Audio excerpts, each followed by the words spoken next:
Welcome back, everyone. Welcome back. We are here for a second time talking with none other than the legendary marketer, online marketer. This guy's been online for a long time. We'll say a long time, but I'm so happy to have him here with me again today. We're going to be discussing Thanks for being here, first of all. And our discussion today is going to be on a topic of a book by Napoleon Hill, but it's not the book that you might think.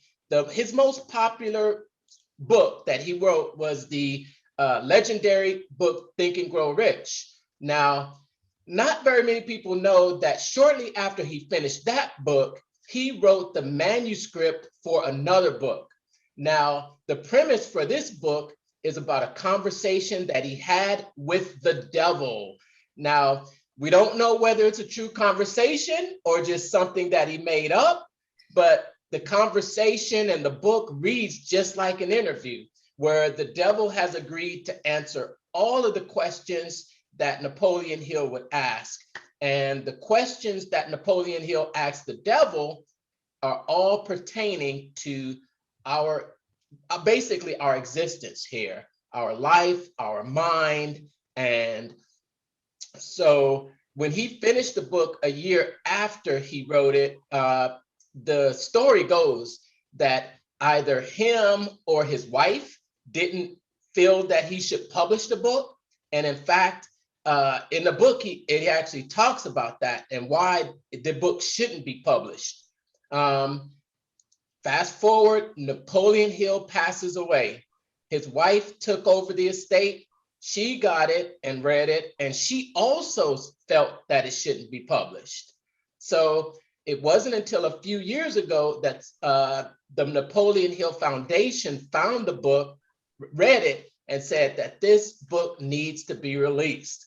Now, in comes the foundation, and they went through all the hoops to get this manuscript written, and now it is available. We have read it, and in my opinion, Greg, in my opinion, if this book was released around the same time that it was actually written, I believe it may have sold more copies than Think and Grow Rich. What do you think, Greg? First of all, thank you for having me again, Mark. I do appreciate this opportunity. Okay. And I don't know. I mean, I think it was a different time because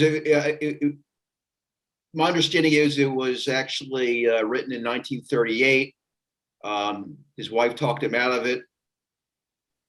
72 years later is when they they discovered it, and then they published it in 2012, I believe. Okay. Would it have been as popular? I don't know. I think it would have been more controversial than anything because of the time. It was a different time. I think it would have probably, because it was talking about, religion, the church, the school, and that the church wasn't doing well, schools aren't doing well, as far as how they're doing what they do, and sort of like right now, and governments. I think those were the three big ones it touched on. Yeah, schools, church, and government. Yeah, schools, church, government. So no, I don't believe it would have been as popular. I think it may have been a problem for him, which is probably why it wasn't published. Okay. That's a good. I started, well, because I've read the Think and Grow Rich book. When I heard this book, this seemed to be sort of a direct contrast of the Think and Grow Rich book. So to me, it seemed as though the Think and Grow Rich was about thinking and going towards what you want to accomplish, using positive energy. positive forces. Now, in order to have positive, you do need a negative. I don't think positive would not exist without negatives. And I think this book, the devil claimed that he was not a physical form, but that his entire premise consists of negative energy. Yes. Yeah. He mentioned that he is energy. Yes. That's what he is. Energy. Of course, I don't believe that he was actually having a conversation with the devil. It was a book. So, but as far as the premise of the book is that he was energy, he was the negative energy, and then he stated God, as we call it, is positive energy, Mm-hmm. and the devil has control over our minds in terms of filling the side of our mind that is negative. That's not being used. Mm-hmm. It's not being used. Mm-hmm. As he called it drifting, where you kind of like you kind of go through life and just don't have any purpose in life. And from a very young age, he's able to take control of you through your negative thinking, and that's how he's able to control you strictly through the negative portion of your brain. Mm-hmm. So, and then he gave like 7 principles. Six fears that he mentioned.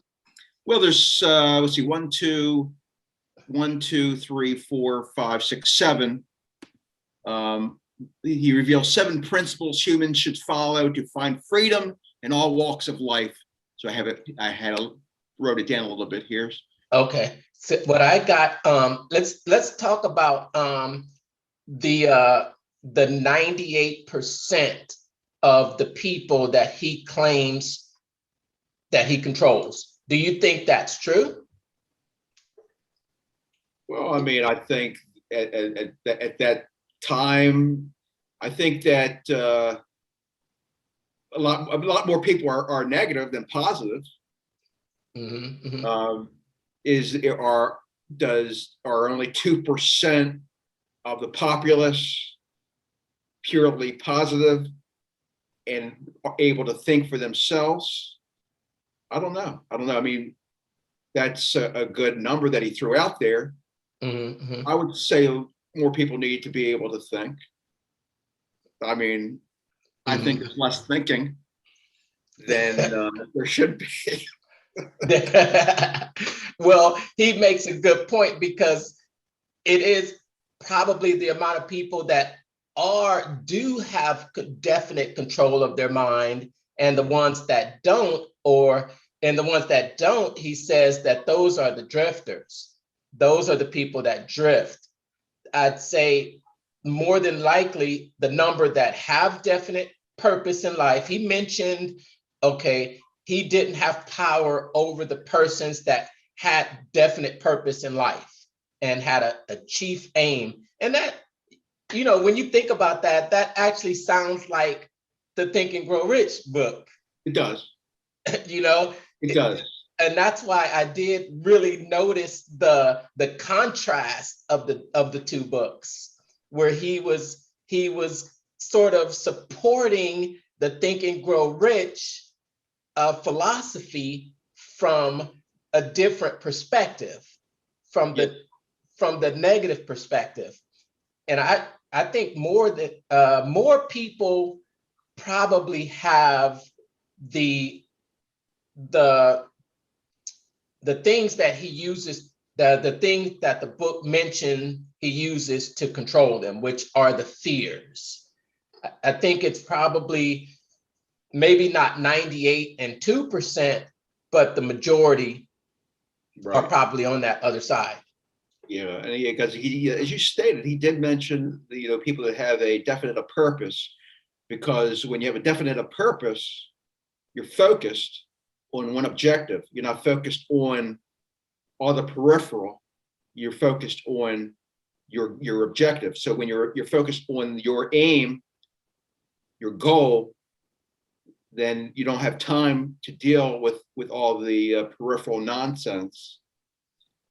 And that's, I think, why he doesn't have as much control over you as it was outlined in the book, because when you have a definite purpose, you're not focused on the negative, more so on the aim of achieving your goal. And let me ask it. Okay, I'll save that question for later. But so we know that people are motivated towards positivity and away from pain. I think even in our last interview, Yes. you go towards pleasure, away from pain. Right. We do things to avoid pain. And I think maybe studies have shown that moving away from pain is a bigger motivator than moving towards pleasure. Would you agree? Absolutely. Absolutely. Yeah. I mean, if you touch a hot stove, you're actually going to be a lot faster to remove your hand than if you were to put your hand on an ice cube. Or you're more likely to, if you're saying, I need to move out of here. I need to move to go to a bigger place. You can have that goal, but if something happens where now it's okay, I need to move out of here because someone broke in. Someone broke in the neighborhood. Now I've got this negative that's going to move me faster. I thought about that when listening to this book. And when I talk about the contrast about Think and Grow Rich being moving towards pleasure, and this being sort of moving away from pain and really highlighting those negative impact to try to move people towards the same direction. Do you get what I'm saying? Yeah, I saw some aspects of that certainly within the book. I know that in the book, the devil had mentioned that the greatest thing that controls us is fear and poverty. Those are the two. No, death.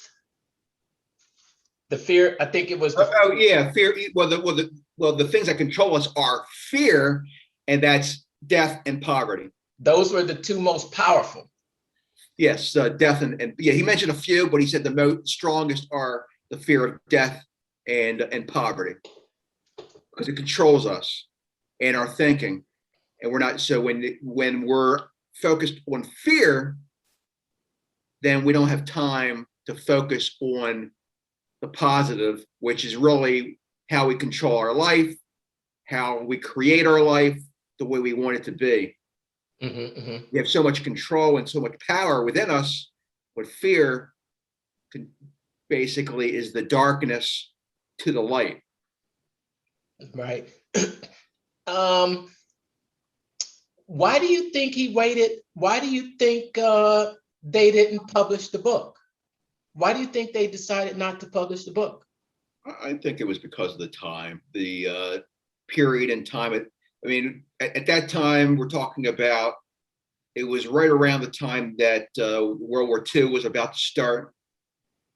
And the church was more prevalent in people's lives. He touched on government, which wouldn't have been popular at that time, especially during a period of going into a war. Church, government, school. He touched on schools. School was one of those little sacred things at the time.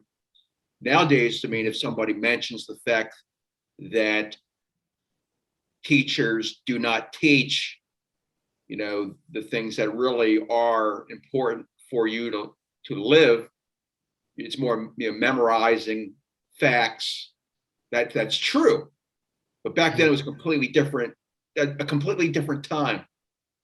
So I think it just had to do with the time more than anything else. They were able to do it in 2012 because it's a different time. More accepting of criticism of the institutions.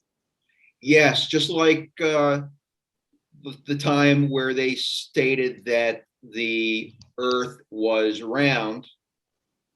That was problematic in those days. So it's, time in history has a lot to do with it. Do you think that many of the things the book mentions about schools, religions, and governments are valid? Yeah, I definitely think that it's valid. I believe that school teaches memory, facts, facts as they want you to believe them to be facts. Because facts are only, what are facts? Right. Somebody tells you this is a fact, does it make it a fact? No. Yeah, true. Right. So a lot of so-called facts are no longer facts. Look at the what was it in Vietnam? It was the Gulf of Tonkin incident. You familiar with that? Sounds familiar. Yeah, it was something that happened. The Gulf of Tonkin incident is what got us to escalate into Vietnam, where they stated that that one of our boats was shot upon, and it came out years later that it never happened. So really, what are facts? There's someone's recollection that are passed on, and who knows how many times it's been deviated from the actual incident when you look at things like that. True. If some things are, because of something that's been passed along, as you said, some things may be on purpose. But teaching religion, because I think they mentioned that religion, that religion was an issue when the book was being written because of the fact that they were so focused on the devil creating fear in people's minds, and then the devil having the ability to feed off of that fear. So he said that that church was helping the devil because it was helping to create fear, as were parents who went to church were feeding the fear. So the devil could be able to take over the negative of our minds.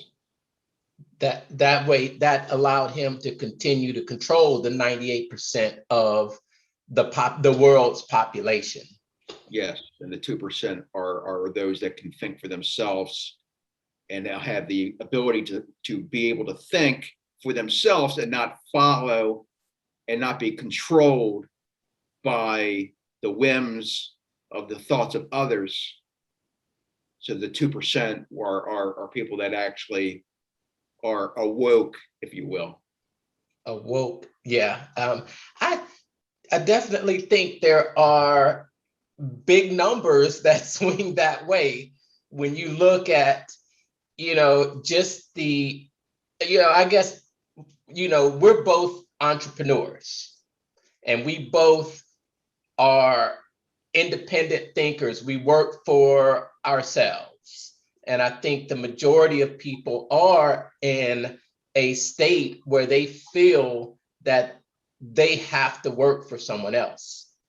And yes, they have to work for someone else. And they don't, it's an entrepreneurial thinking that you don't have to, you're either living your dreams or you're living the dreams of someone else. You're building their dream. You're building someone else's dream.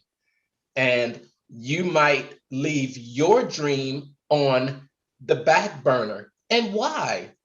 And this is what really struck me in that book. Why? The fear of poverty. The fear of poverty. And I think this is very widespread. Very widespread.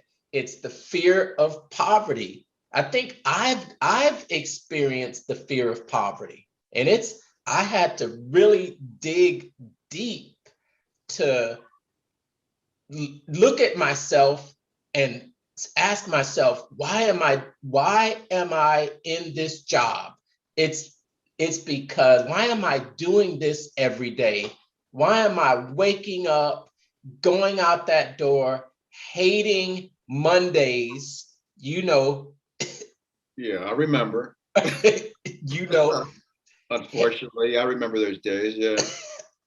hating Mondays, just absolutely hating it.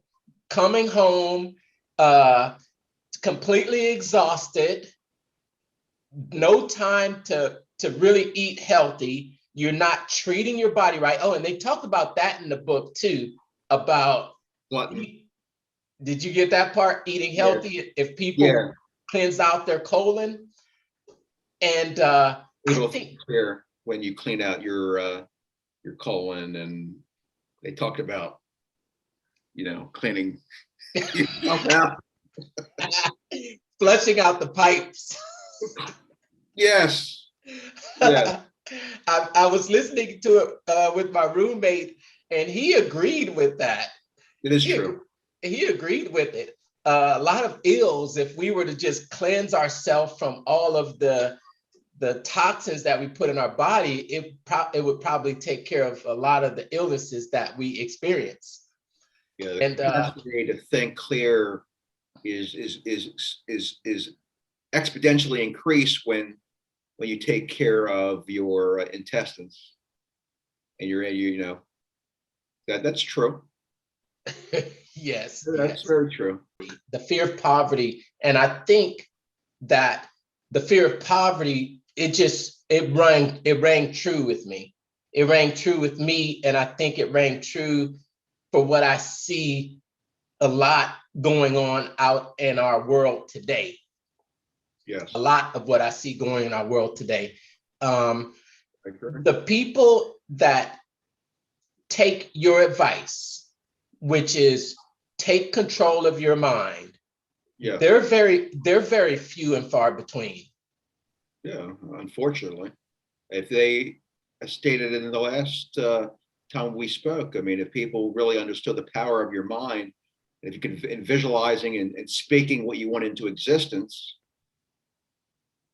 you would do it immediately. And unfortunately, people just either don't believe it, just don't have in their mind the time to do it, even though it takes about 2 seconds.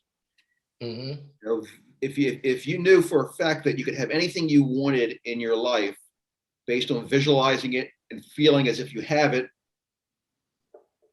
and speaking it into existence, because what you speak and what you visualize, and when you visualize and you feel it, it comes to pass, period.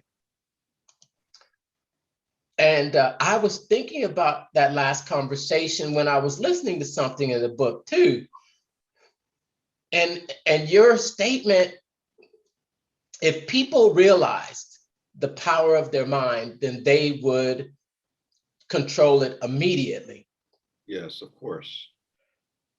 I believe that whether someone actually takes control of it or not, the power of the mind is still going to apply. Does that make sense? Whatever we achieve. No, meaning that if you direct your mind, you'll either direct your mind or your mind will be directed for you. That's true. But Absolutely.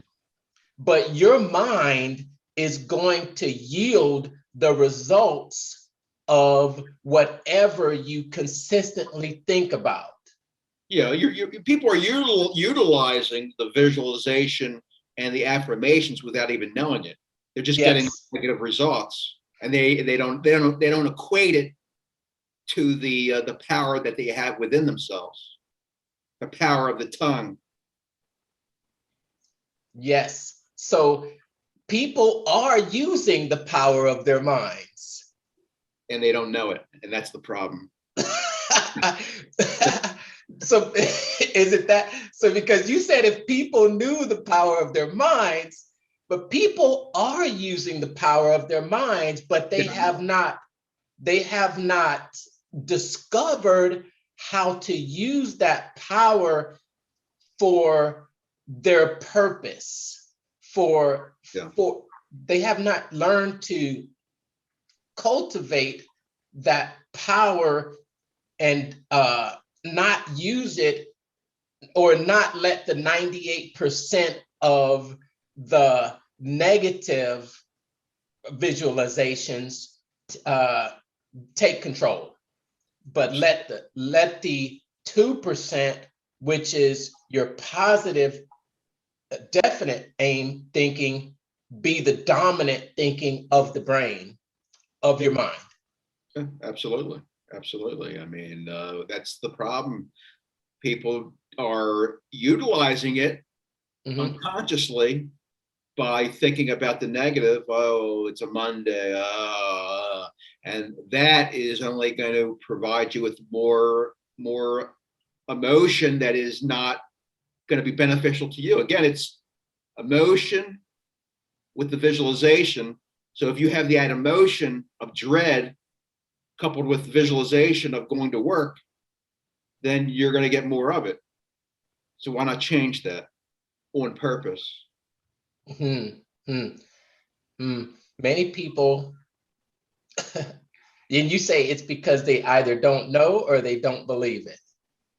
Well, some people are aware of the concept, but just haven't wrapped their minds around it and are not doing it because they think it's too much like woo-woo.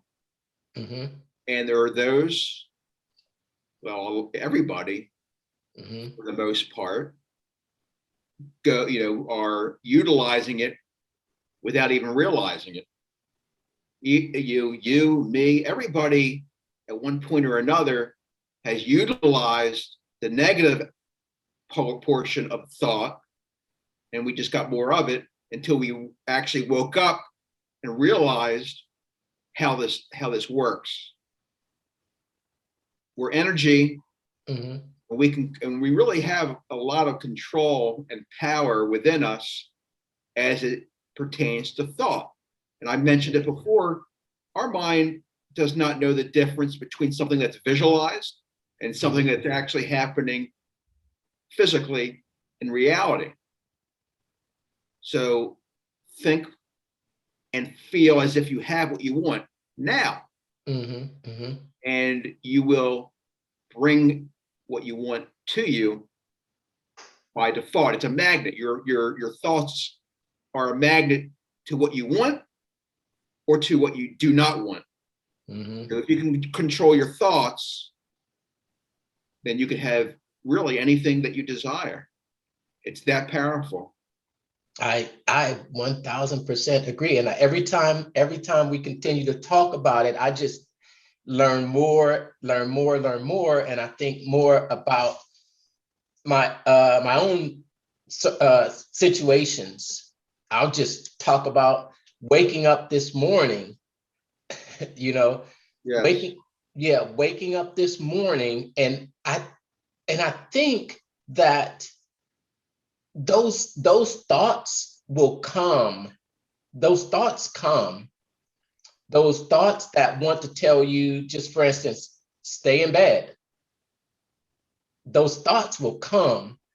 The question is, what do you do with that thought after it comes? So for someone that is in the 2%, I think the same thoughts come for the person who's in a 98 and in the 2%.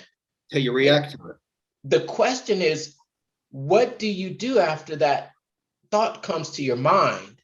And maybe also, if you do it once, then you continue to do it again, then it's going to be easier for you to continue doing it, making that decision. What do you think about well, if someone out there that really wants to start and be in the believe where you're at with your mind, and you're able to take these thoughts and think the positive thoughts, the ones that are going to get you where you want to go. What do you think about being able to create a habit, the habit to repetitively and continually see those thoughts and handle them in a way that's going to give you the result that you want? Well, positive thoughts, positive thinking, and negative thinking are all habits. It's whatever you do the most. Which one do you do the most? And like you had mentioned, when you get a negative thought, you can immediately change it to a positive.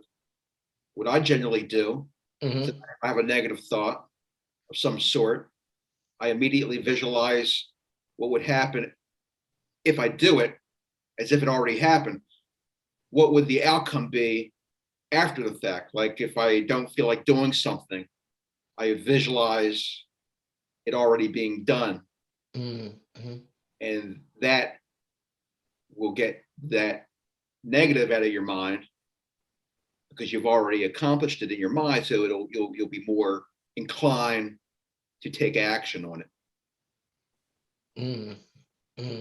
These thoughts come all times of day. Yeah, they do. They're like the passing, but they're merely the passing of a cloud. They come, they go. Just watch them. That's all you have to do. You have to just be the observer. Watch them pass by, like the seasons. Thoughts are merely, seasons. They come and they go. But if you can control your thoughts on purpose, by design, then you can have the life you want on purpose and by design, because you do design your now, which is your future. Because I think we had discussed in the previous video that there is really no future. It's an illusion. There's no tomorrow. It's an illusion. All we have is right now. What are you doing right now? What are you thinking right now? Is it negative? Change it. You can change it. Yeah, I would have to say it takes some practice. It does. It does. You change that habit. Like any habit, you have to, it takes time, working out. That takes time to get in the habit of doing that every day. Anything that you do takes time being a habit. So just get in the habit of changing how you think. And eventually it becomes easier and easier and easier as you do it. But the best thing I can recommend is start doing it. Yes.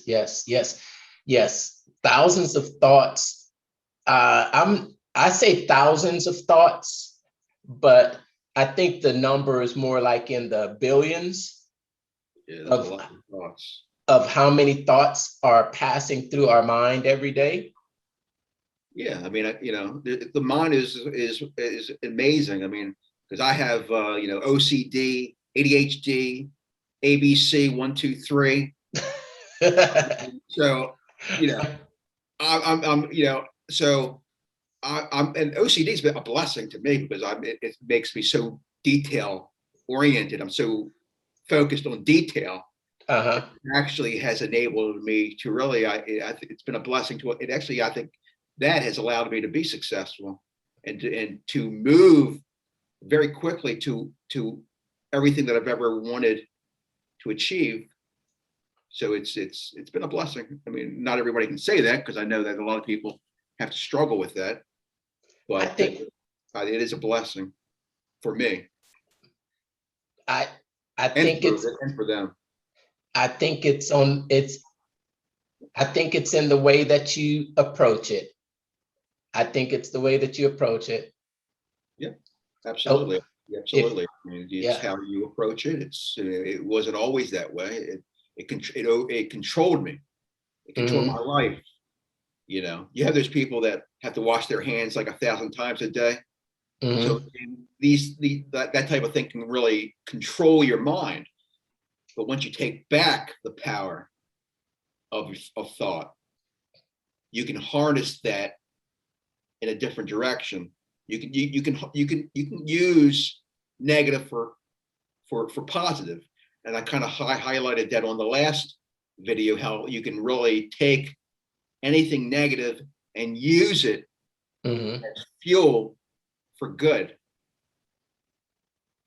Oh, yes. If you listen to others around you, they'll have you making a decision whether something is good for you or not. When you can really make that decision, it's not good or bad. Yeah, the transfer of energy by others. If you hang around with negative people, you will eventually become negative. You hang around with positive people, become positive.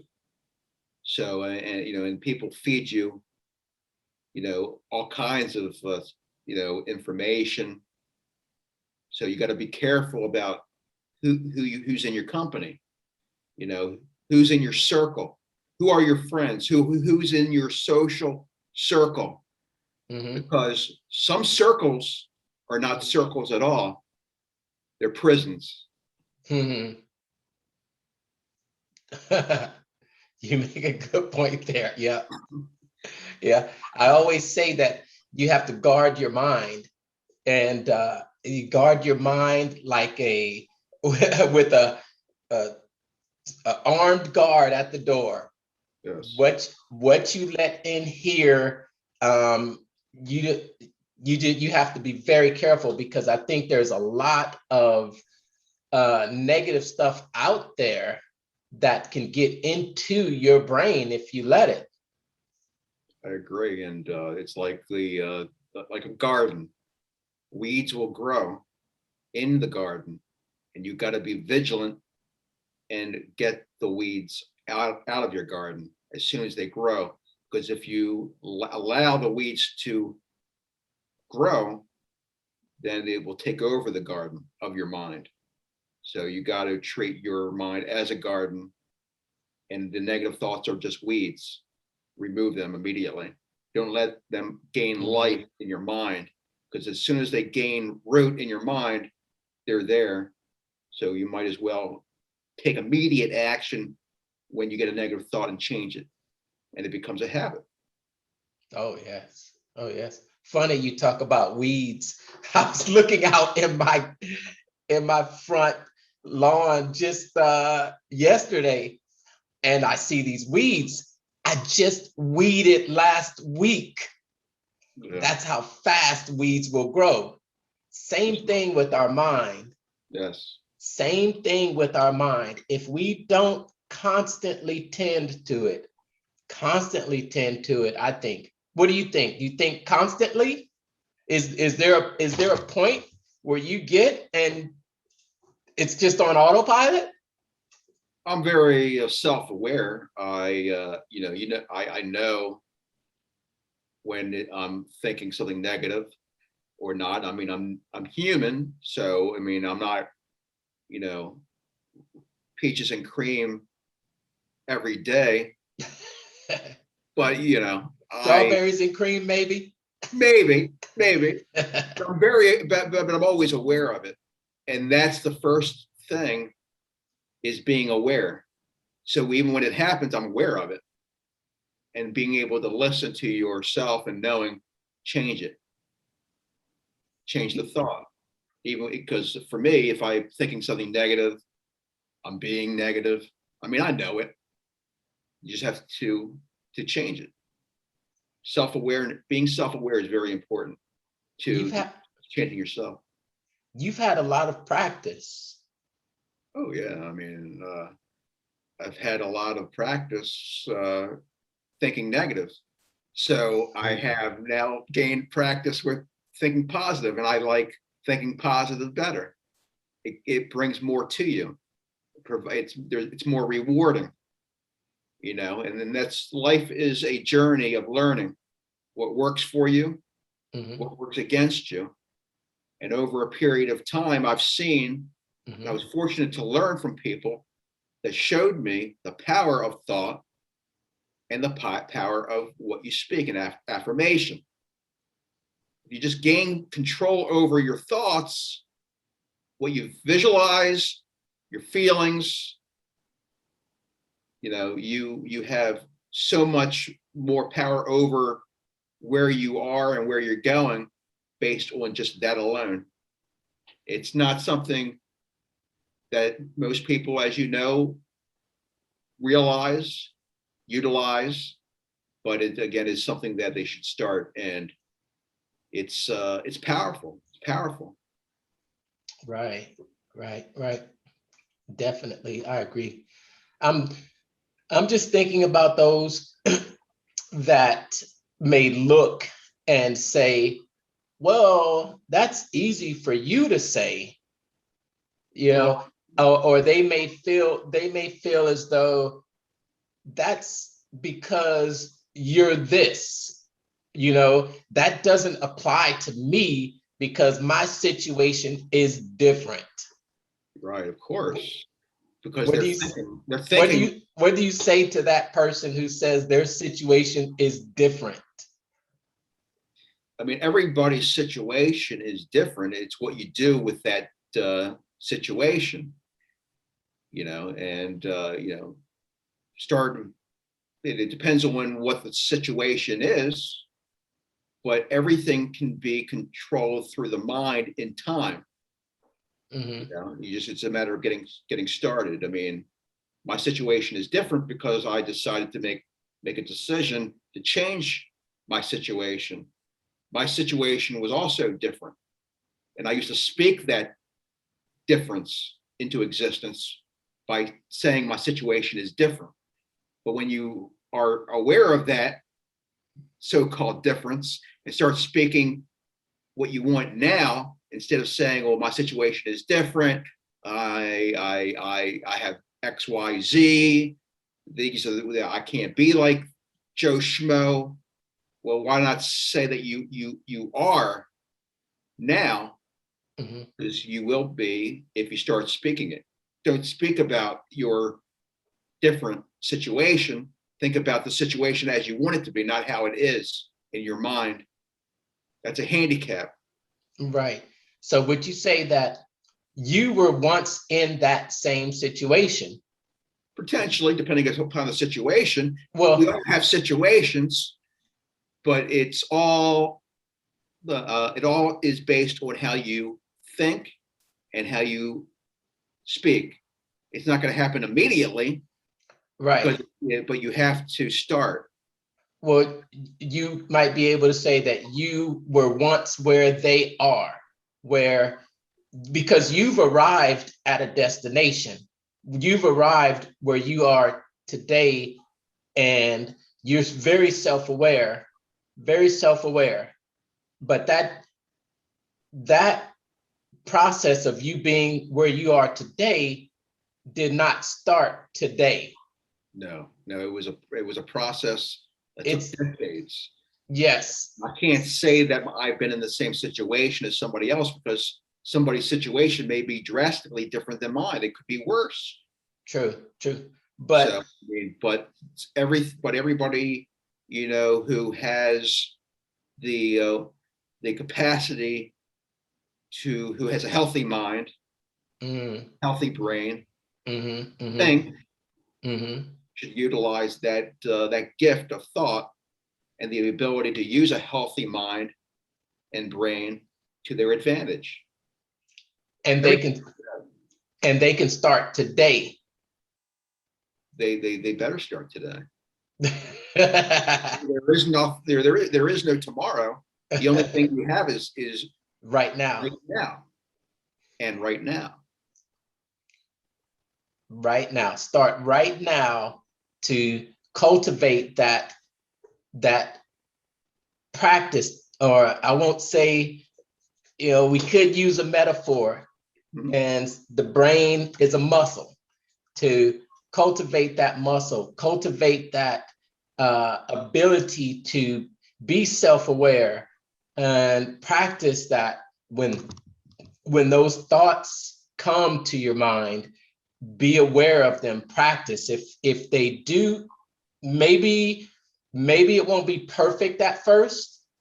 Maybe there will be some thoughts that will slip through, and you can give yourself a little bit of grace and continue to move forward, and continue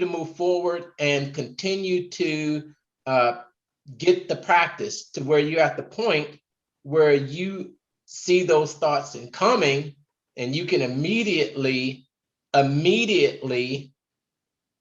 take those thoughts and turn them around to a positive thought. Absolutely. Absolutely. Everybody with a healthy mind, a healthy brain, the capacity to think can change a negative into a positive like that. And it merely takes a decision, and a decision can be made in a moment, in a second, and in the blink of an eye. It's up to you. Yes. So the book was I still think that it would have sold more copies, because I think that controversies sell more than they just sell more than, love stories sell more.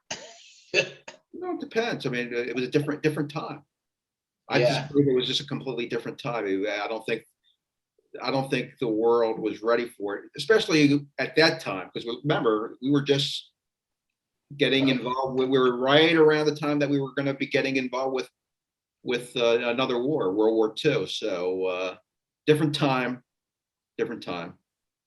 Yeah. And he had spent time with putting together the Think and Grow Rich book, and I think it was probably I don't know, because I think there was another book written in that time that talked about the mind as well. Are you familiar with it? By Napoleon Hill? No. Well, there is a book that I'm aware of, which most people may not be aware of, which I highly recommend. It's called The Master Key System. Okay, The Master Key System. Okay. Or The Master Key, yeah. Okay. Was that written around the same time as Think and Grow Rich? My understanding, it was written before. Before. And I believe that Napoleon Hill may have used that as a reference to Think and Grow Rich. I can remember hearing a reference to that book, and I hear it in my head, and tell me if this sounds right. Mm-hmm. The Master Key to Success. They said that it's nothing more or less than the self-discipline necessary to take complete control of your mind. Yeah, that sounds very, very familiar. I mean, it talked about it was broken up in such a way that you wouldn't read the Master Key like you would a book, from cover to cover. You would read it a chapter, then you would wait and utilize the methodologies and the tactics and tools within that chapter for maybe a week. And then you move to the second chapter and the third chapter. And each chapter would pause and apply it, pause and apply it. I mean, there's a lot of, I don't know if it's true or not, but there's been thoughts about prominent people who got a copy of the Master Key System and their lives completely changed, such as, understand that, I don't know if it's true or not, but I heard, you hear all kinds of things, but I heard that Bill Gates, for example, had read the Master Key System, and that's when he dropped out of school. I don't know, I think he might have been going to Harvard or something. Really? Yeah, I mean, I don't know if it's true, because you hear all kinds of nice things that sound really nice, but they don't end up being real. But it sounds like a good story. Yeah. You just don't know whether it's true or not these days. Right. So I'm realistic. I mean, it's is it possible? Yeah, I guess it's possible. It's also possible it didn't happen. When you rely on Google for your information, it's always questionable. Well, especially Wikipedia, because that's basically edited by everybody. And again, common sense isn't common. No, And it's not. they put all kinds of crazy stuff on Wikipedias that are, not true. So yeah, it depends on where you get your information. I like to get my information from different sources. I generally avoid. I don't watch TV anyway. I haven't watched TV in years. In fact, I generally haven't even watched or paid attention to the news in a while. I just haven't had the interest to do so. I mean, if something happens that's so important, I'm sure I'll find out. Yeah. Somebody's going to call me and say, "Greg, did you hear about?" Well, now I know. Thanks for telling me. Right. So, I mean, anything that's worth hearing about, you're going to hear from the other people, because everybody else is watching television and, listening to the news. And what does news provide? Bad news. It's better off not in your mind. Way much more than they will report the good news. Good news doesn't sell. What'd you say? Good news does not sell. It does not. It does not get the clicks. No, it does not. And that is what they are after. Absolutely. So if you don't have clicks, if you don't have viewers, then you won't be in business. So you serve the people what they want. And what do they want? The 98%. Yeah. They don't, because there's the so-called 2%. So, I mean, television, they're creating the vision for you. And most people follow it as if it's gospel. Whatever they hear on TV, whatever they read in a book, some people. I used to be one of these individuals that whatever I read or what I see on the news, it's on the news, so it must be true. But that's not the case. It's unfortunately, a lot of what you're reading and what you're seeing on the news is really not necessarily 100% accurate. So you have to take some things with a grain of salt. Yeah. It's a situation, and they will dramatize a situation. They will dramatize it, or the way they describe the situation can impact what you think about it. The words they use can impact what people think about it. And if you're not at the point where you can discern and say, well, that's not right, then, which is probably the majority of people. Yeah, that's unfortunately, you're right. Probably the majority of people are accepting it as truth without questioning, just accept it. Blind faith. They just believe it because they said it on the news, so it must be true. They wouldn't say it. Where is their source of information? It's always good to get, if you're gonna try to get information, it's always good to get different perspectives from different people. Just because one person believes one thing and another person believes another doesn't mean that they're both bad. And especially with politics of the past and present, just because somebody believes one thing and the other person believes another doesn't make them bad people. It's just the information that they have. They're just, that's their reality. Perception is reality. Yes. And this book was a bombshell for its time. But I think that it's still, it's just unbelievable. This book was written, you can say almost 100 years ago. Yeah, well, yeah. I mean, it was published in 2012, I understand. So from the time he wrote it the time it was published was 72 years. So almost. Yeah, yeah, Yeah. almost, almost 100 years. And I think some of the, I told you my roommate listened to it, and he is a school teacher, and he he agreed almost 100% with what the book had to say about the school system, especially about who who decides what the school teaches, Mhm. who decides what the school teaches. And the book makes the point that the schools are not teaching children the skills needed to really cope in life or to get ahead in life. They're teaching them things like social studies. What do you think? Well, I don't believe that schools teach people to think for themselves. They're basically just memorizing. I mean, what is learning? It's memorizing a bunch of information, and then you take a test on that what you memorized, and based off of how great your memory is, you pass the test. Does that mean that the information is now with you? Does it have any useful? Is it going to be beneficial to you in the future? You know, it's just a bunch of information that you memorize. So it doesn't necessarily schools don't necessarily promote the capacity of the individual to think for themselves.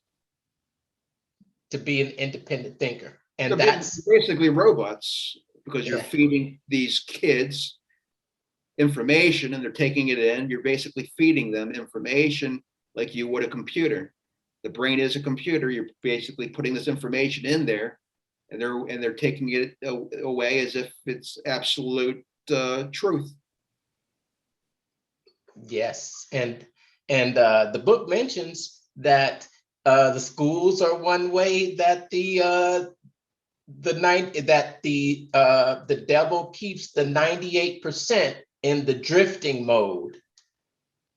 Yeah, that's true. And he touched on the schools as far as not really giving kids the guidance or the direction to focus on what they're going to do with their lives after school. It's merely just giving them the information, and they're just going through life, following the herd, doing what the rest do, and not having the wherewithal to think for themselves and to do what they want as opposed to what others may want for them. Don't let others think for you, think for yourself. Yeah, and that's what the schools aren't teaching. No, definitely not. Yeah, Definitely yeah, not. yeah, yeah. Well, it was a very good book. I want to get your final thoughts on the book before we end today, Greg. Yeah, absolutely. I believe that, you know, if you want to read the book, you can certainly Google it. You know, and you can get it in PDF. I found it on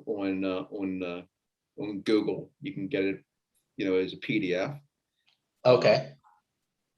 but I believe that it had some good points as far as, you know, the negatives and the positive, and that the negative, you know, is more of a problem because more people think in the negative, and it starts at a very young age.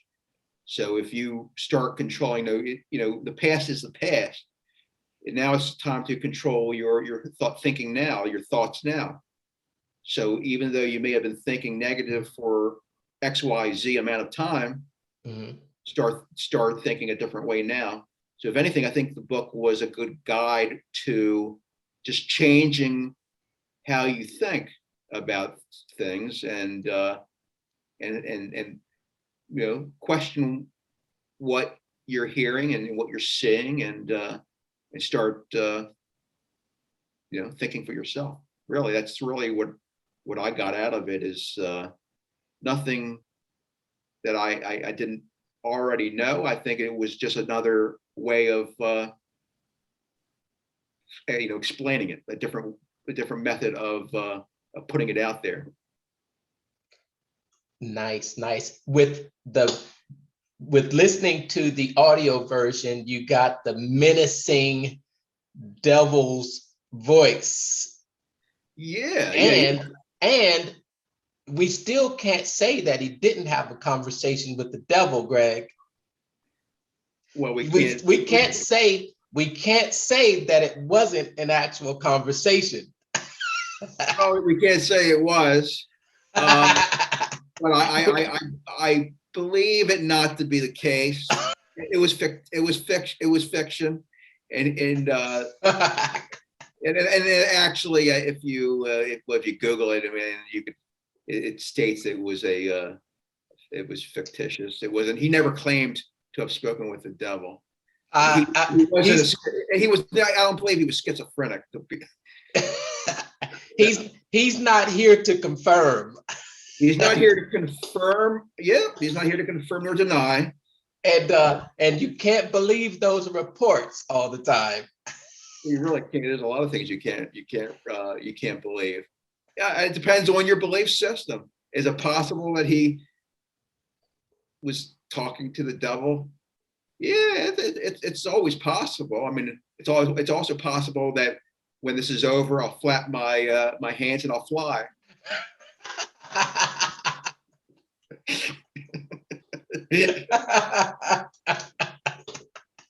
And anything's possible. Okay, and with that, we will we'll probably leave some links. Maybe if there's some more information that we can leave down here around this video somewhere. It's been an absolute pleasure again, Greg. You know, I think when we start talking, the time just flies by. It feels like maybe another hour has gone by, but it feels like 2. Really? So, yeah, because when you're interested in a topic, time flies. It's the laws of relativity.